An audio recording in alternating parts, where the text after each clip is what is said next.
जय माता दी, कैसे हैं आप सब? आप सबके नवरात्रे अच्छे से चल रहे होंगे, व्रत पूजा पाठ हो रहा होगा। आज बात करते हैं अष्टमी नवमी कन्या पूजन के बारे में। आपको कन्या ना मिले तो आपको कैसे पूजन करना है, अगर बीच में पीरियड हो जाए तो आप कैसे कन्या पूजन करें, क्या भोग लगाएँ, कैसे सब कुछ करना है, आज इसके बारे में बात करेंगे। अष्टमी पूजन जो है वो इस बार है 30 सितंबर को और नवमी पूजन है 1 अक्टूबर को।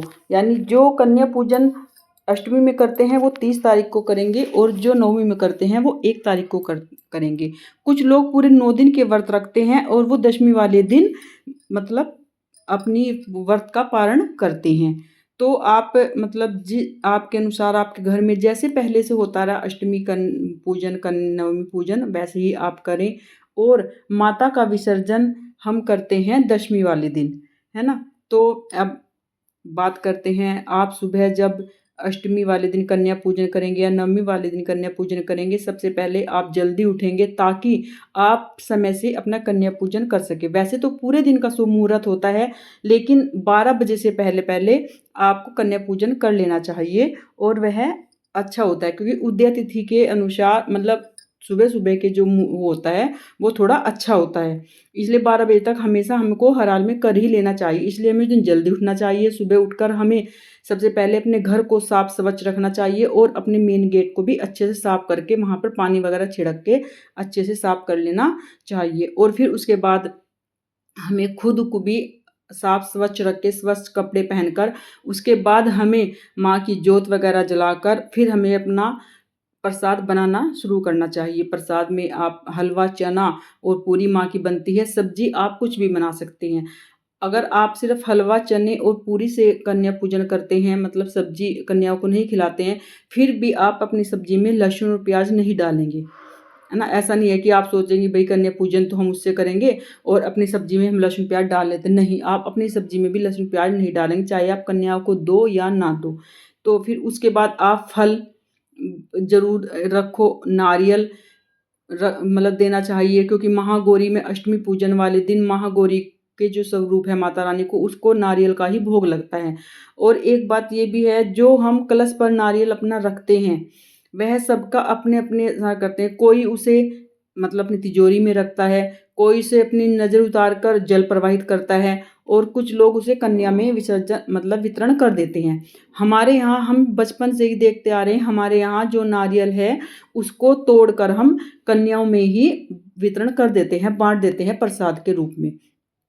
तो आपके यहाँ जैसे होता है आप वैसे ही कीजिए, है ना? हमारे यहाँ ऐसा होता है। फिर आप प्रसाद वगैरह चने अच्छे से बनाकर फिर आप कन्याओं को बुलाइए और आप 2 साल से ऊपर की कन्या और 10 या 11 साल से नीचे की कन्या को ही मतलब लेके आइए और कन्या रोती भी हुई ना हो और मतलब हँसती हुई, और उनके साथ आप एक बटुक भैरव जी को भी ज़रूर लाइए। फिर आप उनका अच्छे से पैर धुलाइए, तौलिए से उनके साफ कीजिए, फिर उनको सिंदूर, कलावा, तिलक सब उनकी मतलब करिए अच्छे से और फिर आप उनको उनके लिए अच्छे से जो भी गिफ्ट आप लाए हों लाते हों। लेकिन एक बात मेरी अभी तक तो कन्या पूजन में काफ़ी टाइम है, 2-3 दिन, आप प्लास्टिक का सामान बिल्कुल भी ना लाएँ। जो क्रोनिक कटोरी, गिलास वगैरह ले आते हैं ना प्लास्टिक का, आप बच्चों को उनके हेयर बैंड, पिन, क्लिप, रबड़ बैंड जो उनके यूज़ की हो, किताबें, पेंसिल, कॉपी, ये सब कुछ आप दे सकते हो बच्चों को, है ना? और अगर आपको क्रॉकरी देनी तो आप स्टील की दो और फिर आप उनको दक्षिणा अवश्य दो। बिना दक्षिणा के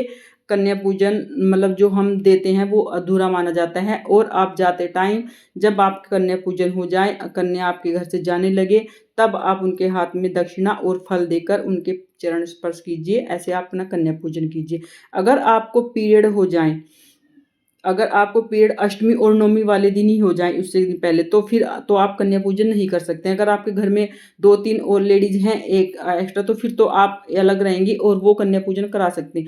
लेकिन अगर आप अकेले हैं, घर में आप और आपके हस्बैंड और आपके बच्चे हैं, तो फिर अगर आपके हस्बैंड या आपके बच्चे काम कर सकते हैं, हलवा और पूरी मतलब चना बना सकते, फिर प्रसाद वो बनाएँगे, आप दूर ही रहिए। मतलब और वो कन्या पूजन वगैरह आप उनको बता दीजिए विधि, तो वो आप उनसे कराइए। अगर ऐसा लगता है कि हाँ भई, आपके हस्बैंड वगैरह बच्चे नहीं बना सकते, छोटे हैं, तो फिर आप दही और जलेबी का मतलब कन्याओं को प्रसाद खिलाए, माँ इतनी प्रसन्न होती है। ये सबसे अच्छा भोग है दही और जलेबी का, और उसके साथ फल दीजिए और दक्षिणा दीजिए।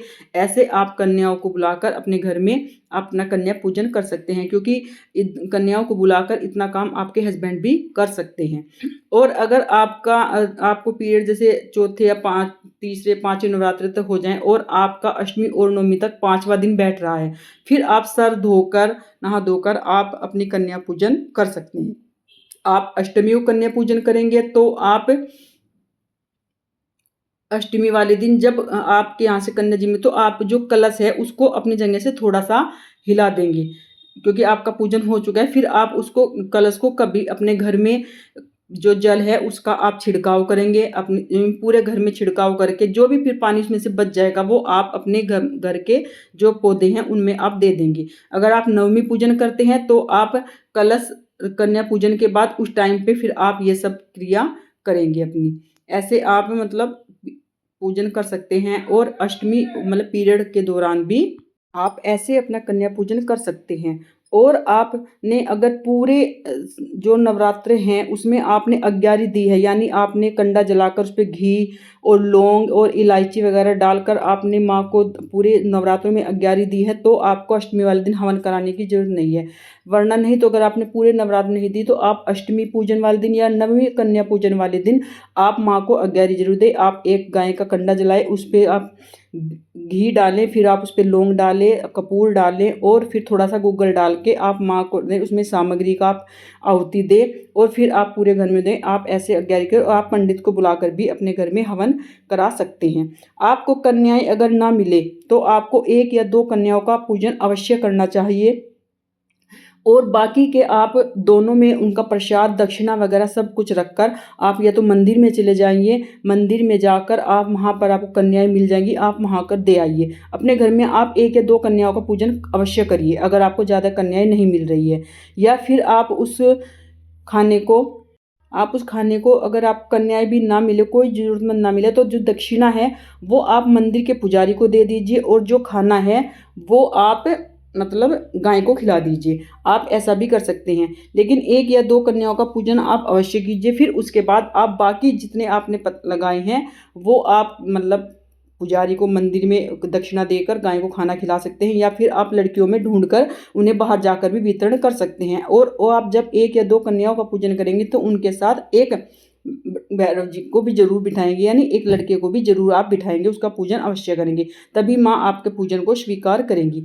आप ऐसे पूजा अर्चन कर सकते हैं। आपको मेरी वीडियो कैसी लगी, जानकारी अच्छी लगी हो तो प्लीज़ चैनल को लाइक करें, शेयर करें, सब्सक्राइब करें, और आप औरों के साथ भी शेयर करें। और नए व्यूवर्स हो तो प्लीज़ चैनल को सब्सक्राइब कर लें और आइकन भी प्रेस कर दीजिए, ताकि आपको हर वीडियो हर जानकारी मिल सके। नवरात्र की सभी कथाएं हमारे चैनल पर प्रस्तुत हैं, तो आप चैनल को लाइक करें, शेयर करें। आपके एक लाइक करने से हमें प्रेरणा मिलती है अच्छी अच्छी कथाएं आपके सामने प्रस्तुत करने। कमेंट में जय माता दी अवश्य लिखें।